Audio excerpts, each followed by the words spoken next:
Joshua, I think it was very overwhelming for him, and he didn't know how to handle it. And there's just too much for him to handle. And unfortunately, you know, we didn't, because I also take the blame, obviously. I'll take my part of the responsibility. If we lose, if, you know, the fighter loses, we all lose as a team, and we all have to hold ourselves accountable. So it was unfortunate, but you know, a lot of again, it wasn't a perfect camp. He wasn't 100%, and it showed. It showed it showed on the scale the day of the weigh-in, and obviously it showed in the fight. Well, Manny Robles just broke it down about when, after he won, the camp that, the second camp with Joshua versus the first,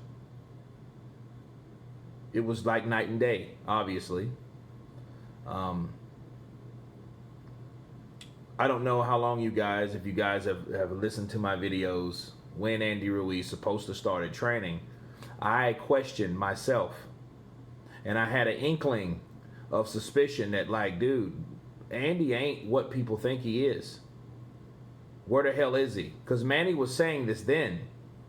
See, you can go back in the hands of time due to media and see videos where Manny was like, well, no, I haven't seen him. He's somewhere else in another state. He's at home. He's supposedly doing this or supposedly doing that. But he doesn't know. He's not his babysitter. Shit, he don't live with the guy. He said that. Okay? So it was one of those situations, man, where it was more of a disconnect due to the accomplishment of beating Joshua the first time. Right? He beat Joshua. It was overwhelming. He didn't know how to handle it. I agree with that. You know, because if you take 3 months off, you know, that just shows you where the limit of your motivation is. You know what I mean? That's why Andy Ruiz, again, is on the redemption list, because we have to see if this guy isn't a crash and burn type fighter, a one-hit wonder. We have to notice, we have to understand that. We have to figure that out. He has to show us that. Because if he doesn't, he's going to be on the redemption list. He's going to be there with Buster Douglas. He's going to be there with a lot of guys. You know what I mean? Even Brian Vera, even though he didn't even beat Julio Cesar Chavez Jr. at the time, but, you know, he was known for that.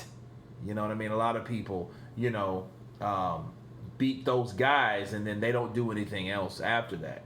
So, but what surprised me about Manny Robles was he did take responsibility, like, look, well, it's a team effort. If he loses, we all do. You know? And he says he takes some of that blame, you know, but of course he couldn't take all of it. So let's keep going. Between the moment that, say, a couple of weeks after the first fight in New York and then to him returning to camp ahead of the second fight, how much were you two talking? Did he completely just disappear off the map, just doing his own thing, or were you still in talks with him?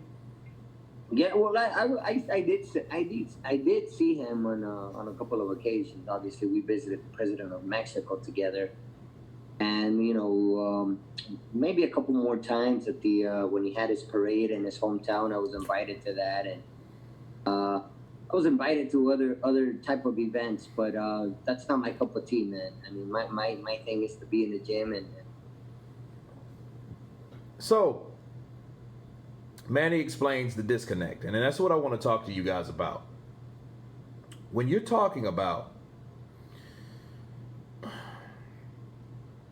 the relationship of a fighter and a trainer, and you have these guys, you know, in this relationship together, working together to accomplish a goal, and what he mentioned, the times he saw Andy Ruiz, the few times he saw him, once to see the president of Mexico, the other time the parade.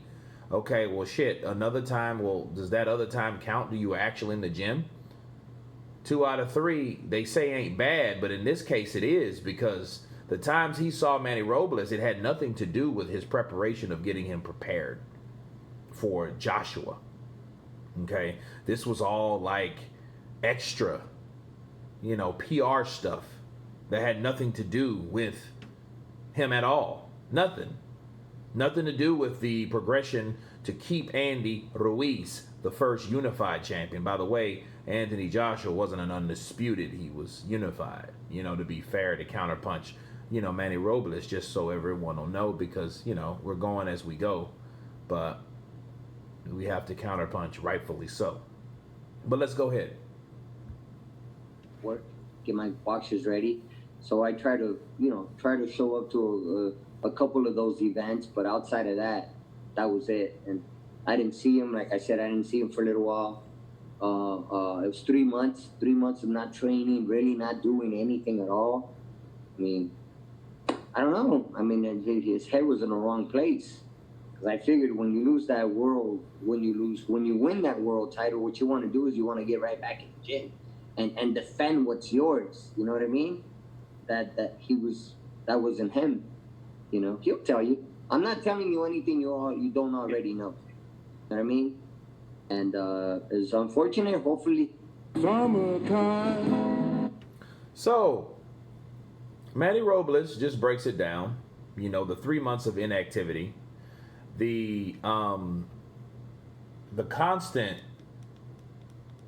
absence from the ring. 3 months is a very long time, people. That's a long time.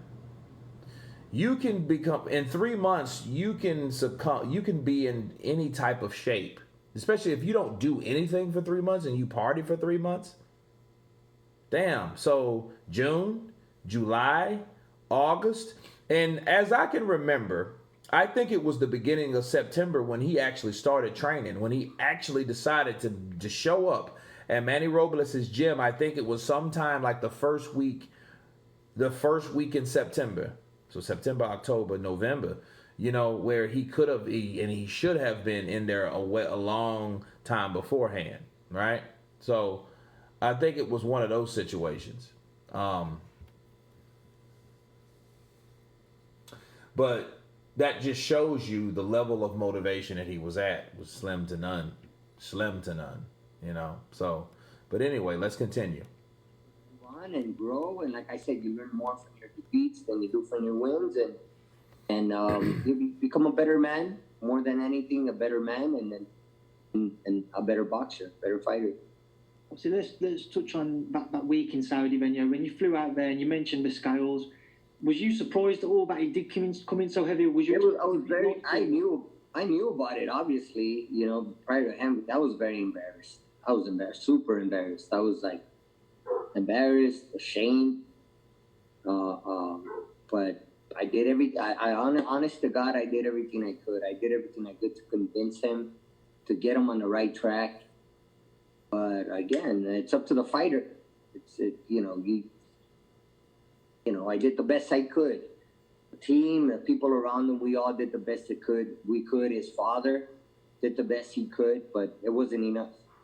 Like I said, his head was in the wrong place. One thing. Wow.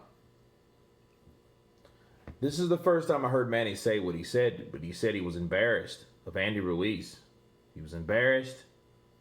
He was ashamed of the shape that Andy was in. And he tried everything he could. There's nothing else that he could do, or his team, the camp that Andy Ruiz had. You got to understand, this is a camp that ain't a broke-ass camp, people. This is a camp coming off of making the most money you've ever made in your life, so that should be the best camp. Because you have all the resources. You have everything that you need. Not saying he didn't lack anything before, but you have more. The more the merrier. Right? You have an opportunity to beat this guy, shut this guy down from the UK, take away the hype, take away the fame, take away everything from this particular fighter that's made more money since Canelo. Right? And you have an opportunity to stop that. And who was there with vested interest at Saudi Arabia? Canelo. You know what I mean? So it's one of those things, man. It's like we're looking at a trainer, and knowing what I know and knowing what I heard Manny Robles say,